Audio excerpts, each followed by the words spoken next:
Olá pessoal, boa tarde, bambote na biso. Bom, la reine aye po ite to solo la amemeli biso di solo moko na banzi bozomona couple o na tieli bino eza couple mo bavandaka penza malamu me ndenge kaka ezalaka kaka satan atelemilaka bacouple mwa likambo moko ya mawa eutaki kosala makati na bango. Ezalaki ndenge nini? Mobali akendaka mosala, mwasi asalaka role oyo esengi kosala na kati ya ndako kokipe bana kolamba makambo nyonso.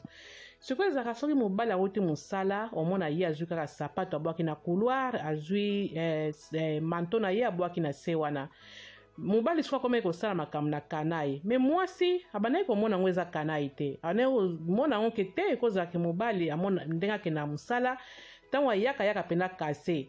Mwasi abandaki komona yango teke eza kanai rien, ye abandaki kosala ka role ya ye ya mama na kati ya ndako. Azalaki mikolo nyonso kolokota ekomaki jour mosusu asali lokola alokota kaka jaquette amona mokongo epesi mpasi ebloke donc mokongo ekangami ye azokoka so kotelema te. Oh, ameka atelema boye azokoka te, mokongo egunzami ye. Mbala moko abandi koganga tana agangi mobali aye nini o mokongo. Mobali asali nyonso bamassage ameki kosala esimbi te, mwasi abandi koganga. Babengi ambulance, ntango babengi ambulance bon basali mpe nyonso bakoki kosala na hôpital. Mwasi avandaki kuna 2 semaines. Na 2 semaines mwa bayebisi eke te mwasi bon eza ka moko mpenza ka moko ya monene ekosila lelo te kolia baane. Babi mema mwasi oyo na ndako akozwaka traitement na ndako. Amemai pe mwasi na ndako soko esengaki soko papa kata mosala po bana mosusu batangaka bakenda misala, donc esengaki kaka papa akata mosala po akipe mwasi na kati ya ndako. Soko papa soko role ya mwasi ndenge azwaki yango epeselaki pasi makasi, epesaki pena pasi makasi. Papa asufraki pena asufraki, donc ayaki kosenga mwasi na ye pardon. Abi mama so na nyokolaki yo limbisanga na yebi eloko esala ye nga te po talaka sata temilaka bacouple. Asenga ye mwasi na ye pardon, mwasi pa lobi ke te na bandaki kokompagne na nga ndenge okenda mosala bakase wana ntango okotaka wana eza normal, donc nga na bandaki kozwila yango bongo.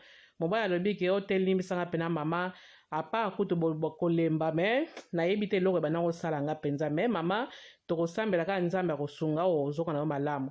Bakomaki kaka bapriere me ntina moya lelo mwasi nano abonga kaka te, azaka na probleme na mokongo.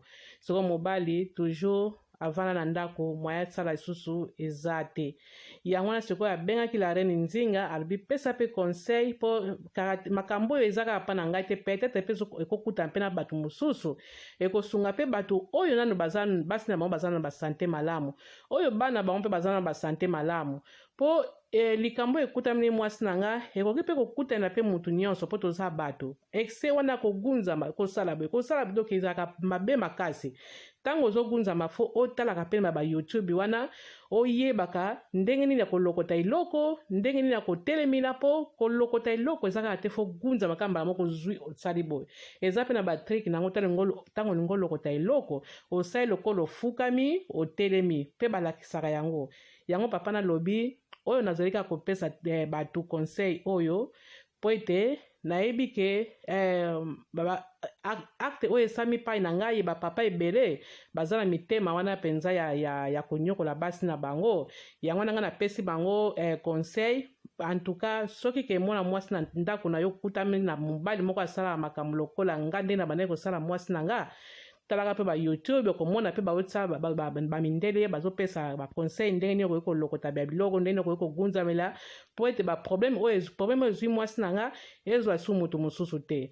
Bon na bandi toyoki conseil oyo ngai moko pe eteyi nga pe eteyi bino bato bozolanda nga.